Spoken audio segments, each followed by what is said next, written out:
बिस्मिल्लाहिर्रहमानिर्रहीम। अल्लाह के नाम से शुरू जो बड़ा मेहरबान और नहायत रहम करने वाला है। अस्सलाम वालेकुम रहमतुल्लाहि व बरकातुहू। लाखों करोड़ों दरूद सलाम नबी पाक सल्लल्लाहु अलैहि वसल्लम और उनकी आल पर।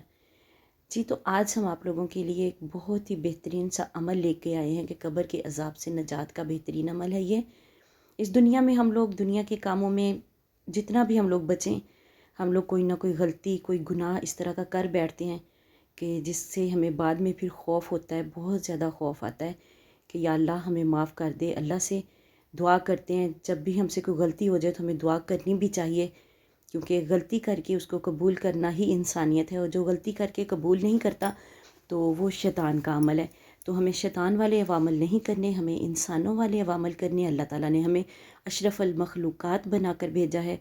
अल्लाह ताला सब पर अपना करम करे, सब की अल्लाह ताला कब्र की ज़िंदगी आसान करे, आखिरत की ज़िंदगी आसान करे, और दुनिया में भी जो मुश्किलें परेशानियां हैं लोगों पर, अल्लाह ताला सब की मुश्किलें और परेशानियां हल फरमाए।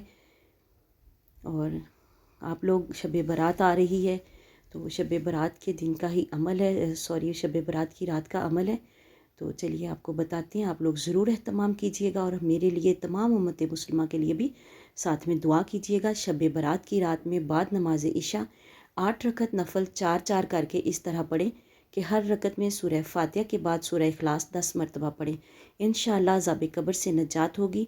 और जब हम 8 नफल हमने ये पढ़ने हैं 4-4 करके, जब हम 4 नफल पढ़ते हैं तो उनको पढ़ने का अगर तरीका आपको मालूम नहीं है तो वो भी मैं आपको बता देती हूँ। इसके लिए आप लोग वीडियो को एंड तक ज़रूर देखें, और सदका जारिया की नीयत से शेयर भी ज़रूर कर दें।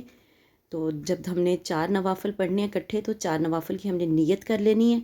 और नीयत करने के बाद जब हम 2 रकत पढ़ के, जैसे हम फ़र्ज़ नमाज़ पढ़ते हैं तो उसमें हम लोग पढ़ते हैं कि अत्तहियातों को दुरूद शरीफ तक पढ़ के हम लोग दोबारा खड़े हो जाते हैं।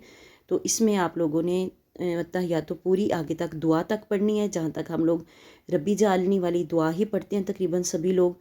तो सिर्फ़ आपने सलाम नहीं फेरना, और पूरी अत्तहियातों आपने एंड तक पढ़ के दुआ तक फिर आपने खड़े हो जाना है तीसरी रकत में। और तीसरी रकत को आपने दोबारा से सुबहानक अल्लाह से शुरू करना है। तो इस तरीके से आपके जो 4 नवाफ़िल हैं वो फिर दूसरी और तीसरी और चौथी रकत आपने जैसे हम लोग पढ़ते हैं पढ़ के तो सलाम फेर लेना है। तो वीडियो अच्छी लगे तो लाइक ज़रूर कीजिएगा, चैनल पर नए तो चैनल को सब्सक्राइब कीजिएगा। अल्लाह हाफिज़।